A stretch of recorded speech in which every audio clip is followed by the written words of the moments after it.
I kind of get the feeling that you like me. And don't get me wrong, I like you too. It's just, if you, like me, then I have to tell you that I don't like you like me. Whoa, whoa, whoa. You think I have a thing for you? Don't you? No. When you talk about early 2000s sitcoms that slipped under the radar but still had an impact, you gotta mention What I Like About You. This was Amanda Bynes' big step away from Nickelodeon. It was her chance to prove she could hold down a primetime sitcom on a major network. For a lot of people, it worked. The show premiered in 2002 on the WB and gave Amanda her first grown-up sitcom role. She played Holly Tyler, a free-spirited teenager who suddenly moves in with her older, more responsible sister Valerie, played by Jenny Garth. The premise was simple but effective. Two sisters under one roof with clashing personalities. A mix of friendships, boyfriends, awkward jobs, and New York City energy. It wasn't trying to reinvent the wheel, but it had enough heart and humor to connect with an audience who had grown up watching Amanda on Nickelodeon. Amanda's talent stood out immediately. By the time this show dropped, she was already a legend for a whole generation of kids. Between all that and The Amanda Show, she had proven herself as one of the funniest young stars on television. She could do physical comedy, witty one-liners, and goofy voices in the same scene without missing a beat. On What I Like About You, even though she was playing a sitcom character instead of sketch, you could still see flashes of that Nickelodeon energy. This fall, Jenny, Amanda, in a brand new WB comedy. One kid. That's right, Amanda Bynes in a comedy on the WB. Close your eyes.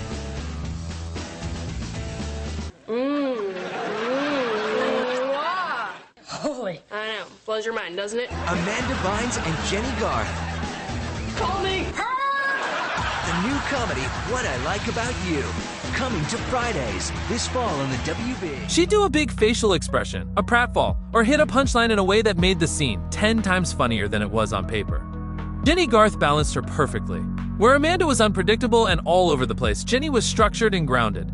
It was the classic odd couple dynamic. Instead of roommates or best friends, it was sisters. That gave the show a warmer family feel.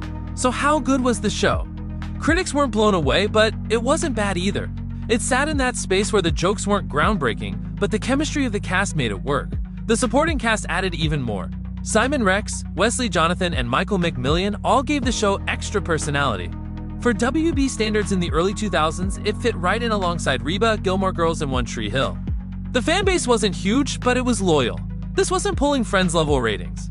Amanda Bynes fans carried over from her Nickelodeon days. Jenny Garth brought Beverly Hills fans. Younger WB viewers who just wanted something light on Friday nights tuned in. That mix was enough to keep it going. It lasted 4 seasons, with a total of 86 episodes. That's a strong run for a show that wasn't a ratings juggernaut.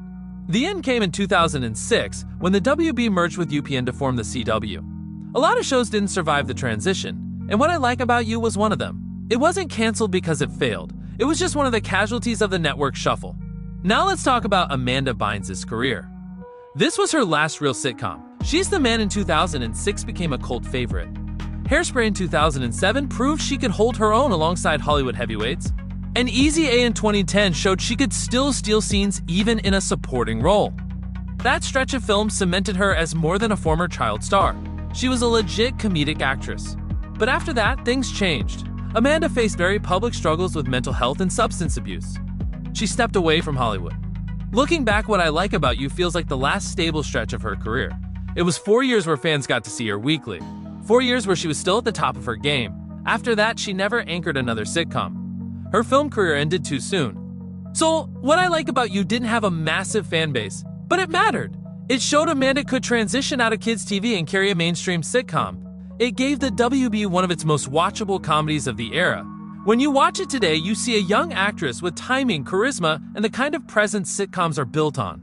In the end, What I Like About You was a time capsule. A WB sitcom that delivered 4 seasons of laughs, sisterhood, and Amanda Bynes doing what she did best.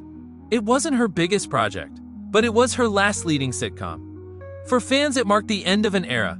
It deserves to be remembered as more than just another WB show. It was Amanda Bynes' final sitcom spotlight before everything changed.